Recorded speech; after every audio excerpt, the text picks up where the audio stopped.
Hello there and welcome to the Bit of Peacock. It's my channel where we talk all things Leeds United, and it's a match review for the game last night. Leeds went to Leeds. Leeds went to Elland Road and beat Middlesbrough 3-1. I was at the game. It was a great game. I don't know if anybody's seen the Instagram account, but I did have a you know, picture with Dan James before the game, and I saw all the bits and pieces before the game, and it was a great night. The result obviously, that's what you want to see. Obviously, Leeds United win a game of football. Leeds United did win that game of football last night, and I think we're going to get into it in here, but I think it was pretty. Yeah, we were obviously well deserved in the end, and Middlesbrough just couldn't really handle Leeds in the end. So yeah, obviously, um, starting 11 then. Um, it was, I can't remember if there was a change. I don't think there was a. Well, Voba for Firpo. Firpo's obviously out for 6 weeks, up to 6 weeks, isn't he? So Max Verber seems to be the man there. Well, he's the only man. Obviously, Isaac Schmidt did come on for the final knockings of the game, but he does seem to like Voba at left back at the moment. Sam Barron played very well on the other side, on the right hand side. I think that was possible. Oh, Peru was benched for Mateo Joseph, and I think that was possibly the only change, or maybe Solomon for Nonto. I think Nonto came in, didn't he, from the start? I don't think he started the game on the weekend at Derby. Did it against Derby? I can't remember. There's two or three changes anyway, and yeah, from the off, Leeds were very, very. I mean, I don't get to go to many games, and it's a real, real treat when I do actually get to go. And it was such a treat to see Leeds in person. I think it's probably 2.5 years, touching on 2.5 years since I got the opportunity to go to Elland Road. So it's the few and far between at the moment, and it's such a well, it's always a pleasure, but it makes it even that more special when I don't get to go very often at all. So, but right from the off, you could tell, Leeds, as they do at Elland Road, they're very much in charge of the game. Lots of possession, lots of ball, but the same old scenario. Leeds United can't finish off the chances. Not that they had that many in the opening sort of 10 minutes, but they had a lot of the ball. And then in the 14th minute, Willianto scrambles it in, doesn't he? Yeah, I don't know what Diane's doing, the goalkeeper, really. He's made a save, but he's like fumbled it onto Willie Nonto, who kind of just, it's very messy, just kind of lifts the ball over him and into the goal, and it's 1-0 on 14 minutes. Very messy goal, but they all count, and it was a very important goal. Obviously, got us one goal ahead, and I think at that stage of the game, you're thinking Leeds are going to cruise it. Really, we look very secure in possession initially, and and dominating the ball. So it was only going one way, but I felt sort of midway through the first half, Leeds were their own worst enemies, really. They started to loose passes. There was a moment in the first half, I think actually before we scored, to be fair, where Ayo Tanaka just lofts a really dodgy back pass up to Melier, and he's got to sort it out, and it goes out for a throw in. There's one or two a bit like that. I think Melier's distribution in the first half wasn't excellent. I think there was a slight panic at the back, with Pascal and Road on.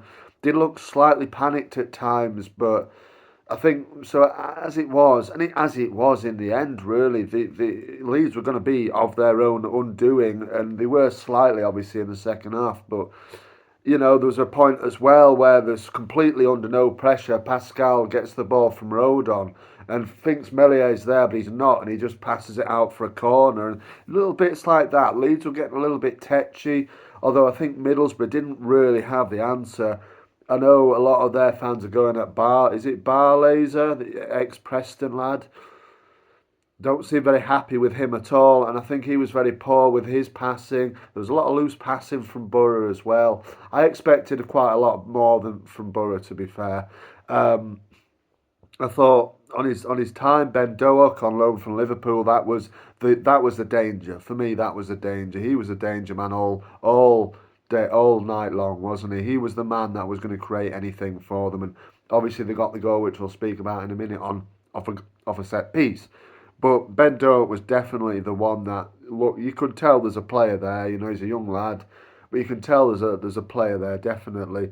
Lots of pace. He's quite direct, but it just seems to lack in that final third, which he did definitely last night as well.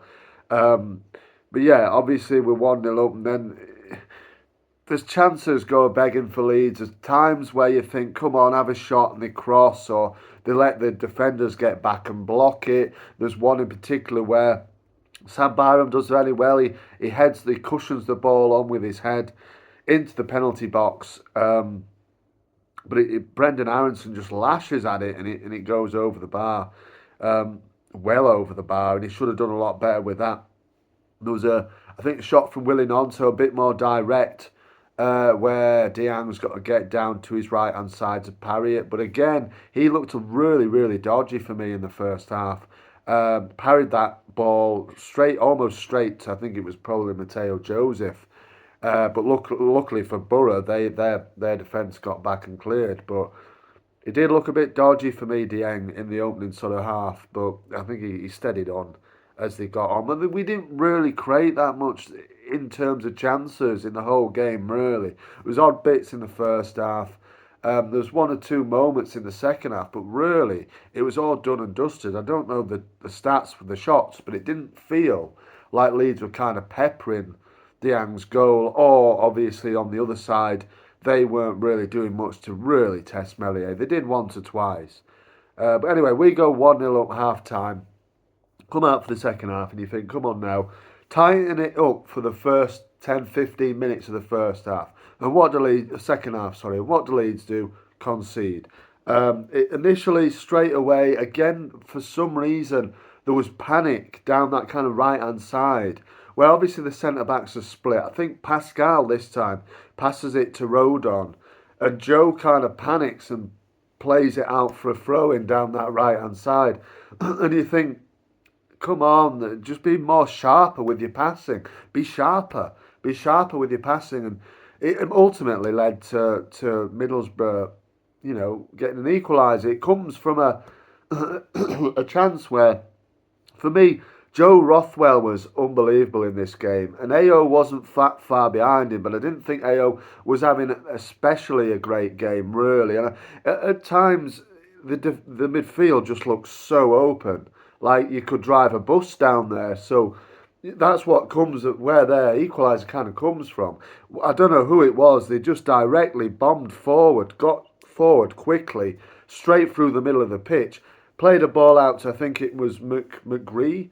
Was it? The ball pops up and he volleys it, and Meslier makes a good save to his right hand side for a corner kick. But of course, the corner comes in. I think it is that Barley's who curls it in, and off the head of Max Vober, the ball goes into the net for 1-1, and he just gets the slightest touch. I thought it was Mateo Joseph when I first saw it, to be fair, but no, it was Max Vober who got the last touch on it.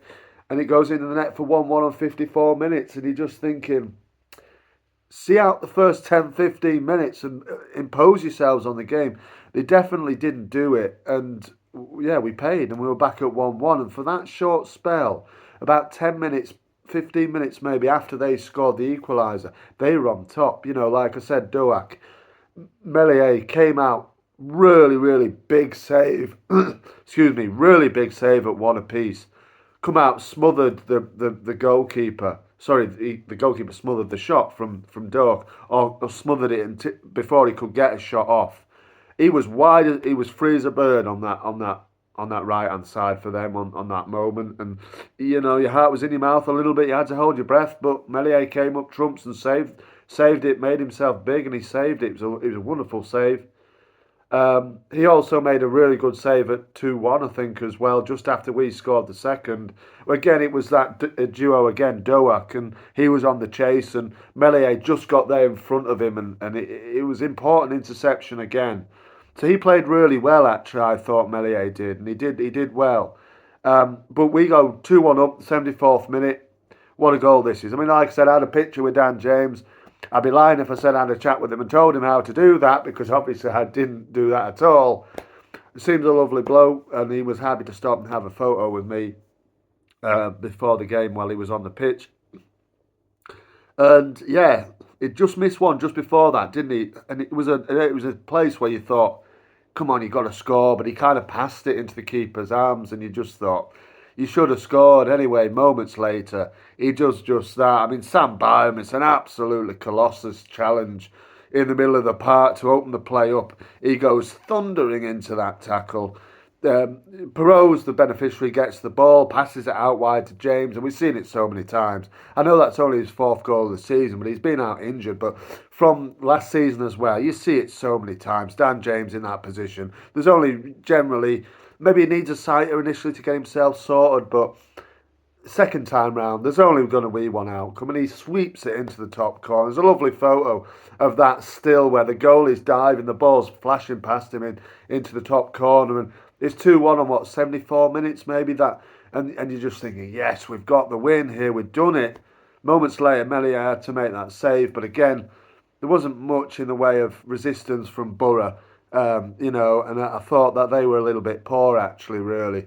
The fans were very good. They made a hell of a racket, obviously, when they scored. They were very loud for about 10 minutes after that, and then just quieting down after we scored, and then as they should, quiet down. And then, we seal it with a third in injury time, 7 minutes. I don't know where he got that from, but Aronson gets the goal. It's lovely play again by Dan James. Just opened up, didn't it? And he spots that cross ball to Tanaka, who was very unselfish, right in the middle of the goal. Could have put it in himself. Obviously didn't feel too confident in doing that. So he taps it to Aronson. Solomon was in and around the mix as well, but Aronson gets the last touch and makes the game safe at 3-1. And Leeds deserved it. I thought Leeds deserved it. I thought we were the better team over the piece. And like I said, Middlesbrough had the moments, but generally it was